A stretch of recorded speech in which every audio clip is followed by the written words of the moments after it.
Hello, I'm journalist and comedian James Mullinger. Almost 10 years ago, I left London, England and moved to St. John, New Brunswick.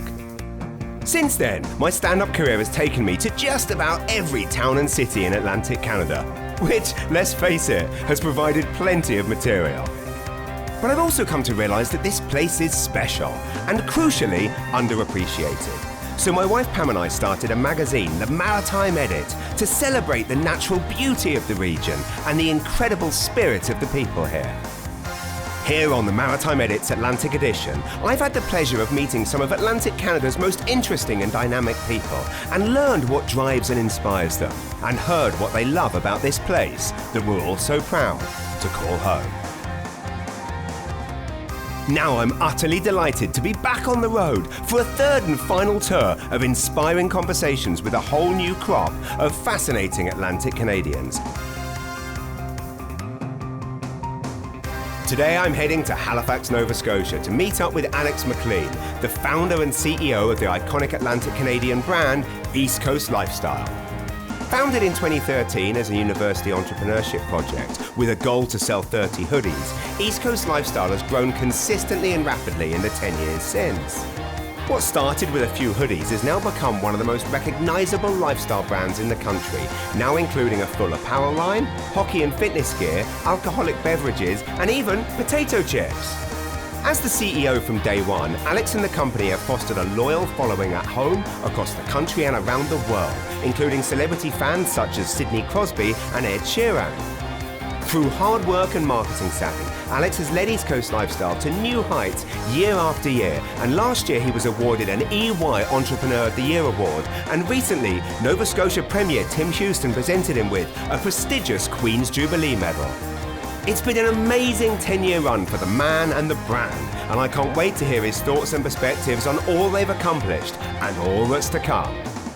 I'm James Mullinger, and this is Atlantic Edition.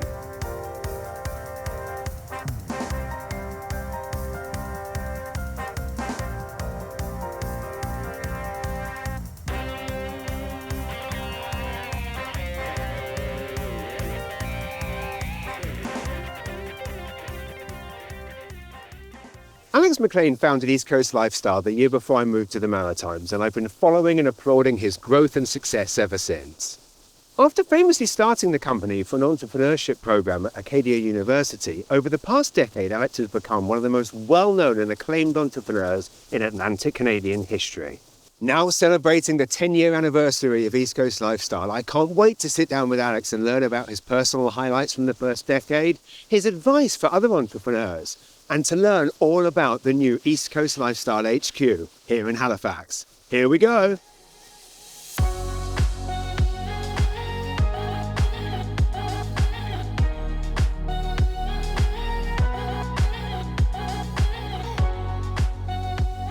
Alex! How's it going, James? Great! It's such an honour to meet you, bro. Yeah, you as well. How are you? Great! So, this is the East Coast Lifestyle dream right here. Yeah, welcome to our place here in Nova Scotia. It's absolutely stunning. I've been such a huge fan and admirer of everything you've done for the last 10 years. Well, thank you very much. Can't wait to pick your brain and find out all the secrets behind what it took to get here. Yeah, I'm excited to chat with you today. So this place, how long have you been here? This is our third year here. We got it right before COVID, and we just felt like right outside the city was true to the East Coast on the ocean out here. You can see a lot of sailboats and people learning how to sail every day here, and it's really inspiring to be here. Nice. Yeah, no, it feels authentically East Coast Lifestyle, which I guess was the point. Yeah, we get to see a lot of wildlife. There's seals, porpoise. We've never seen a shark here yet, but tons of animals all the time, and it's just amazing to be by the ocean here. Oh, nice. Well, today could be the day. Yeah, you never know. Anything can happen on this show. For sure. Awesome. Should we go chat and look for sharks? Absolutely. Beautiful. Happy days. Sounds good.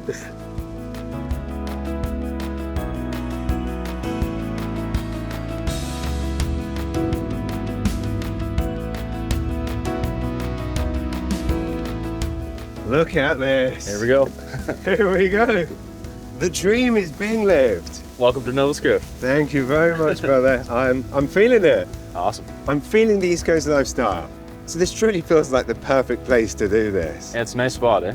Absolutely gorgeous. You must feel good and creative sitting in a spot like this, looking at the best Nova Scotia has to offer? It's peaceful. There's no noises. There's no car beeping noises, no horns or anything. It's super easy to, recharge and just collect your thoughts and get inspired. Amazing. So 10 years of East Coast lifestyle. When you first started during your entrepreneurship class at university, did you ever imagine in a million years that you would be here today? No, not at all. It was honestly, the goal was to get a good grade in an entrepreneurship class and, make my parents proud with a good grade and get out of that course. And, 10 years later, we're at 35 staff and designing hoodies every day and shirts every day has been an awesome job in the last 10 years. And I met my wife through it as well. So zero complaints, and I'm really fortunate and grateful to be here. Amazing. So are your parents proud? They're very proud. Yeah, I got all the boxes out of their basement, and they don't have, hoodies all over the place around their house anymore like they used to. So they're very proud and very lucky. Amazing. I mean, so talk me through, what were the kind of landmark moments for you? Obviously, as you say, you had a vision, obviously, at the beginning, and you knew why you wanted to do this. But how did the growth occur, and what were the moments that you realized that it was going to be something a lot bigger than what you'd ever anticipated? So in March 2013, I'd be selling 10 to 20 hoodies per week at around the Acadia campus, and then it got into hundreds a week when we got into Studio, which is a store out in the East Coast here that's in about 33 malls, which is perfect for East Coast lifestyles. We got into every major city's mall. That was a major milestone. So I was able to actually step out of university, do my school online, and do the business full-time from there on out, because that was the moment where they were like, you're too slow, you gotta get out of school, you're not fulfilling our orders quick enough, you gotta drop your stuff off faster. So I had to really speed it up as a one-man show at the time. And then I met my wife, Taylor, who really helped me scale it to the online business. She built us a website, and she really allowed the business to grow online through her blogging and photography skills. So those are the first two major milestones. And then after that, we really had people like Ed Sheeran and Sidney Crosby wear the clothing. So when Ed Sheeran wore the shirt in Air Canada Centre in about 2015, the online store went from 10 to 20 shirts a day to hundreds a day, and he sold out our entire shop that day when he wore the t-shirt. So that was another major milestone. And there's been a few others since then, but those are the first three that come to mind. Amazing. So how did you and Taylor meet? So we met through online. I only had hockey players and my good friends wearing the clothing online, and I saw this beautiful girl in Halifax online due to Instagram. Good on Instagram. It's it's how we meet in I guess so, in the new world. 21st century, yeah. And so she came down to my parents' home, and I was selling hoodies on their front steps, and I offered her a free tank top that day. I had tanks and hoodies, and she took it home, took a photo, sent it right back to me, and we chatted for 3 hours on the porch that day. So I knew there was right away a connection that was special. And after that day, we went on a date, and the rest is history. That is beautiful, and how amazing that the connection was forged through a love of this brand, but also that she has been, such a key to the success of the brand. Absolutely. She was the first hire, and at the time I was literally panicking. I didn't know how to create an online business. I didn't know how to do photography or blogging, and she was there to complement all the things I didn't know how to do. So together we were able to really grow the business from the ground up, and I wouldn't be here without her. That's incredible. I mean, I love, power couple success stories, especially when it's been from the beginning through. So when you first started hiring, how did you find the right people for East Coast Lifestyle as a brand, but also as a vision? Because it quite literally is a lifestyle. Great question. Yeah, the first hire outside of my wife was someone that could help us with our operations, with our our accounting and our inventory management stuff that we weren't really great at doing. So that was the first major hire, and then we needed someone that was really a workhorse that could get the orders out the door as fast as possible and not make errors on shipping and delivery. So my best buddy Ryan is who the other hire was right off the bat, and then from there we kind of grew the team person by person up to 35 today. But it was literally a hire slow and fire fast and when we needed to, but definitely a lot of obstacles along the way and a lot of speed bumps, but it all helped to get us where we are. Right, and of course that's the genius of East Coast as a title, is of course, I mean, we know it proudly represents the East Coast of Canada, because this was obviously the name from the beginning. And of course, there you were, Acadia, not thinking a decade ahead. But did you realize that it would have that kind of attraction for people? Not to the level that it's gone right now, but originally I was thinking Nova Scotia lifestyle. And you can imagine how that would have limited the outreach that we have. And no one in New York would want to wear Nova Scotia lifestyle, but they would like to wear East Coast lifestyle. So I really thought, when we launch this thing, let's open it up to the masses and let's trademark it in at least North America right out of the gates, so that if someone steals it in Florida, we can have it protected and hold on to it and grow it. So I spent all my money after the trailer on trademarks, and that was a large investment, and my parents were like, you're crazy for protecting this for tens of thousands of dollars. But I really saw the light at the end of the tunnel and believed in the products and stay on, and luckily we did that because we get knocked off all the time, and we have them all logos all protected. So right, yeah. How does that feel that not only do you get kind of literally knocked off, there's also lots of people, should we say, inspired by or trying to replicate the success. So obviously, not particularly successfully, but they are trying. Do you take that as a compliment, or does it ever get to you? Bit of both. Yeah, depends on the logo. A lot of people will just take East Coast and put New Brunswick or Newfoundland lifestyle, and those ones are kind of they hit us a little heavy sometimes, as we know what they're doing. But we like when people are creative and they do stuff that's different in their own way. And there's a few good ones in Canada that I've seen that are doing their own local, be proud of where you're from vibes, but they're not really ripping us off with logos. So I appreciate all those people that are trying to do their own thing, but I don't always like the ones that are really just kind of taking our logo and subbing out one word. Yeah, no, beautifully said. Yeah, and as you said, I mean, competition's a good thing as long as people aren't basically steal it. Exactly, yeah, exactly. And you mentioned the trademarking and the cost of doing that. I mean, where did you get that business savvy? Was that from Acadia? And equally, I mean, we talked about your parents a bit, but like presumably this work ethic that you have stems from somewhere. Tell me a bit about both your upbringing and indeed the course, and how these two things kind of gelled to create the Alex I see today. Awesome, yeah. So the Acadia business degree definitely gave me the head on my shoulders that I had. I started in biology, so I knew nothing about business and entrepreneurship in first year. Didn't do so well in biology. As you can sense, I made a switch over to business. Acadia definitely gave me the skills that I have today for marketing and entrepreneurship. And then the work ethic came from my father, who's a dentist, and he grinds like insane hours still. He still Not his teeth, doesn't grind his teeth. Not his teeth, but he works a lot of hours. He's working till 9 on Wednesdays still. He's 60 years old. So I really respect his work ethic. He has a good balance of life and work and family values. So that all comes from my parents for sure. Amazing, which is it's such an authentically Maritimes and indeed East Coast way. Like, I mean, what's it like when you get messages from people in America or England or indeed anywhere else in the world saying that they love what you do? Because this is the other thing I think that's so important to point out, is that a lot of people wearing the clothes globally hadn't heard of Nova Scotia or the Maritimes or the East Coast of Canada before your brand. How does that make you feel, and is that something that you want to kind of expand on? It's one of the best parts of the brand, is just hearing the stories of people connecting, especially abroad, with the brand. They both see each other wearing it. One of my favorite stories, they were in Edmonton, a couple, they were walking through a mall and they both had it on. They were like, where are you from? Where are you from? And if they had been wearing Burton or Roots or another brand, they might have never said, where are you from? And they actually got married, and that was their first conversation intro, and they all wore East Coast in their whole wedding. So cool stories like that come from the brand, and I think that's what we're here to do, is provide, apparel that allows people to connect, especially when they're abroad. That is an endorsement. I don't know if I've ever heard one. Wear East Coast lifestyle, and you could find your partner for life. You never know. Yeah. I mean, and you've been expanding constantly, and it must be, an incredibly tough thing to do, to continue to focus on what you do, but also expand different divisions, grow. I mean, you've moved into food and beverage. How do you decide what to do? And how did those particular collaborations come about? We're lucky to listen to the people on social media. So with our social media following and stuff, we'll get hundreds of people saying, you got to make this. We need dog collars, dog bandanas, baby onesies, all sorts of stuff, from candles to drinks and chips, as you've seen recently. So we listen to the people and we try to really create things that are cool and different and not really following anyone else. We're in our own lane and we try to do our own thing.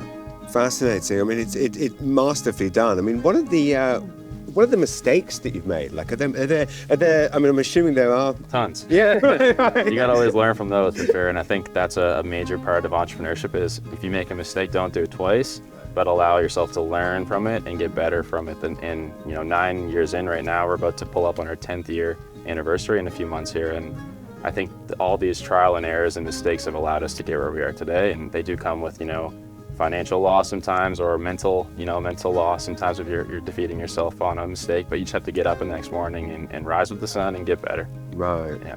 It's stunning, and of course, I mean, the boutique emporium at Pier 21 has been a huge success. It looks beautiful in there. I mean, it couldn't be a more perfect location for representing the brand. How did that come about, and was that did that feel like a big leap? Definitely. That was our first store, and Roots had been in there for 7 years. And when they left the building, a Big 4 leash sign went up. And as a local, I'm always driving around looking at stuff. And I saw that was like the shining star that I saw. And I was like, that's where we need to be. And at first we got a little hole in the wall, and then we did that for 2 years. And then all of a sudden the craft shop next door left, and we just took the wall down, doubled the size of the store. Basically because people on Google reviews from the cruise ship said it was too small and claustrophobic, blah, blah, blah. So you listen to the people, and we tried to get a better location. So now it's about 3,000 square feet, and that's as much as we need really in that space. And it allows people to shop and have everything they need in one store, and we'll be there forever. That's the goal, is to have that as a staple location for us. So beautiful. I mean, how have you navigated social media to build one of the biggest followers in the country? Lots of trial and error, lots of trying different things, and just posting things that do well and continue to do more of it. We've done a ton of different ads in radio, print, TV, Instagram, YouTube, all that kind of stuff, but it is a combination effect of all of them to reach people. We've done billboards, we've done buses with our full wrap logos on buses before, but really, if you can think outside the box and shock people, you'll have success, I think, in marketing.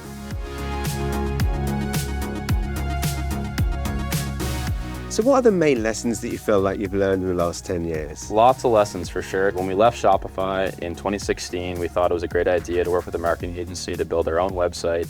Ultimately, they said it would be $20,000 for the website, ended up being $50,000. So that was a huge hit as young entrepreneurs for us. And then when Black Friday rolled around, our website crashed. When 100,000 people tried to buy products, it couldn't hold the traffic and everything crashed. Luckily, my wife didn't panic, and she had the website up and running a few days later, and we were able to, come back from the loss that we were in.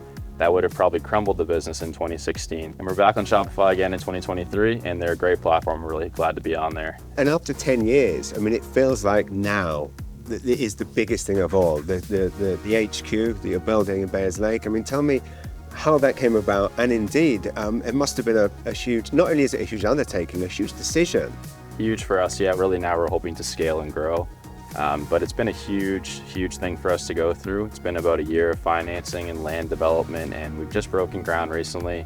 The walls are about to go up now, and we're really excited to see the concrete's poured and see progress. And they're telling us it will be fully open by June. So extremely excited and pumped to get in there. Incredible. So, I mean, obviously the vision of the brand is very clear as a concept, but how does the East Coast Lifestyle filter into the East Coast Lifestyle working environment? Because I mean, the fact that you get to create the space that your much loved and much valued team are going to be in, what are the kind of little details that you've kind of push through to ensure that the brand is represented in the working environment? Our staff are pretty excited for the building. We've hinted at there's free coffee for all staff. There's a food truck outside. The food truck, their fee will be to allow the staff to eat free. So staff are pretty pumped. It's right on a bike path, the biggest bike trail in Nova Scotia, called the BLT Rails to Trails. And our goal is to really make it a place that people want to come and visit and have a coffee, hit a picnic table, and just chill and relax. Whether you're staff or whether you're just a random person on the street, you're always welcome there. And it's going to have a coffee shop, storefront, basketball court. We're hoping to do outdoor gym and then a rink in the winter because we're, in Nova Scotia. It's a long winter.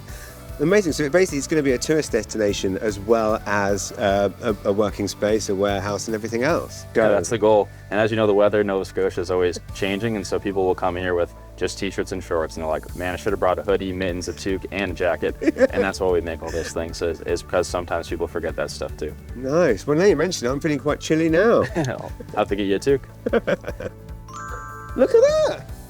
Oh my God, Moon Mist is my favorite ice cream and turquoise is my favorite color. How did you know? Oh, great guess, I guess. Oh my goodness, that's amazing. And look what else we got here. This is one of the original 30, the first hoodies ever made. So there was no logo that you have on your hat or this hoodie today. It was just about this text. I went to Google, typed in design your own hoodie, and used two basic fonts that were, that's all they really had on the website. And I thought the color pop was cool, and that's kind of where it started. But it all started on Gildan hoodies. There was no East Coast in the neck tag or anything like that. I just used what I could get.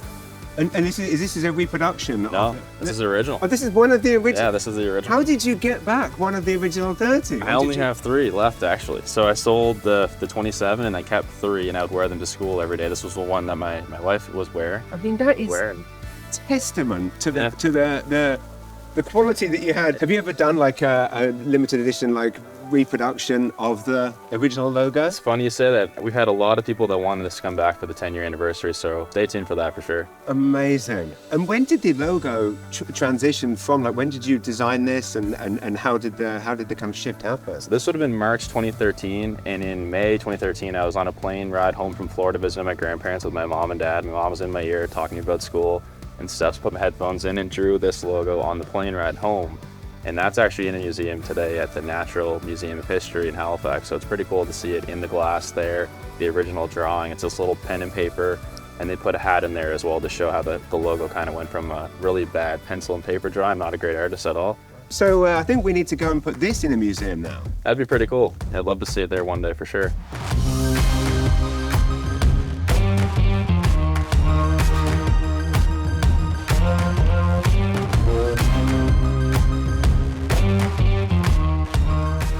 Well, it feels fitting to end here at what is possibly the most iconic Atlantic Canadian East Coast location there is. It's definitely a special place. Yeah, I mean, for you growing up in Halifax, Peggy's Cove must have a special place in your heart. Definitely. I can remember coming here as a 4-year-old kid, just coming here and just seeing the lighthouse with my family, and it's cool that it hasn't changed at all since then, really.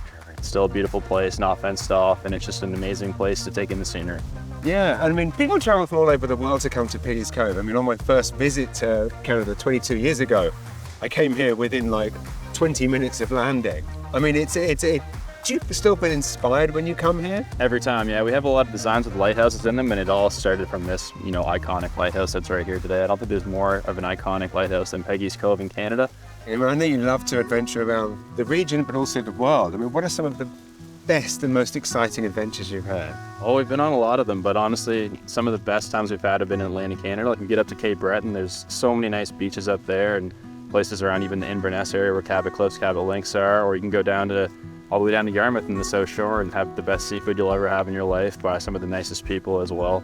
And going to Acadia in the valley, you get a whole different take on East Coast because you're in the inland in the valley where all the wineries are. So some of the best wine, and there's a lot to do here, and people always kind of just think Halifax is the one-stop shop, but as you drive outside the city, there's amazing things that are to be offered everywhere.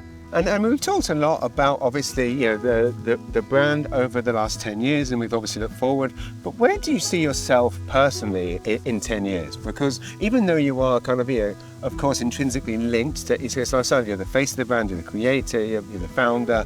But personally, is there something that you kind of are looking to do in 10 years? What are your dreams and aspirations in that respect? The big dream would be to break into the US market, and I think that we have to have boots on the ground in the States to do that. So I definitely don't want to ever leave Nova Scotia, but I do think that I'm going to have to spend some time in areas like Maine, Boston, Florida to be able to adapt and learn about what makes those people tick. Because right now, truthfully, I don't know what someone in Florida wants to wear. Do they want to wear the same logo as what the Atlantic Canadians want to wear? I'm not sure. So we're doing research from the computer and online, but you really, I think, need to go in person and talk to people and network and grow boots on the ground, as I like to say. And so hopefully over the next 10 years, we'll spend some time in the US market. Nice. And would you yourself like to see more of the world? And I mean, this will always be home for you here. Your heart's always going to be here. But do you see yourself traveling around a lot more? Absolutely, yep. One of the coolest things we did was go to Tokyo, Japan, just to experience a culture shock. And that was really cool to see how everyone there operates and how fast life is moving. And even if you go to like New York, for example, it'll really shock the system. And you come back to an area like this where it's so quiet and so peaceful. But I find travel always, awakens inspiration and allows you to think outside of your box that you kind of live in wherever you live. And so my dream is to get to Australia with my wife. We really want to go there. It's just so far away. So we definitely want to do a lot of traveling. And you've been inspiration to so many people globally, but what advice would you give to a young person here on the East Coast with big dreams? It's a great question. And I would say to use your spare time to explore your side hustles. And so for someone that's in school, for example, on those weekends when you're not going to go to the bar, explore like, what can I start as a business? Use your spare time and use all the energy you have to put into that. And then eventually maybe that side hustle will become your full-time career like it did for myself. I was working for another marketing company at the time when East Coast started, and I didn't think that I'd ever have a full-time career with clothing. And I think that if you just put the work in day after day, great things happen, but nothing happens overnight. That's great. So it takes a lot of time and effort and mistakes and a lot of learning curve. But I think that if people can really focus on their side hustles in their spare time, great things can happen. Wow, that is beautiful and wise words, and it couldn't have happened to a nicer bloke, mate. I can't thank you enough. Yeah, great to meet you. And you too. Really amazing day, Thank you so much. Let's explore more of Nova Scotia. Absolutely, let's go. Let's do this together. Sounds good.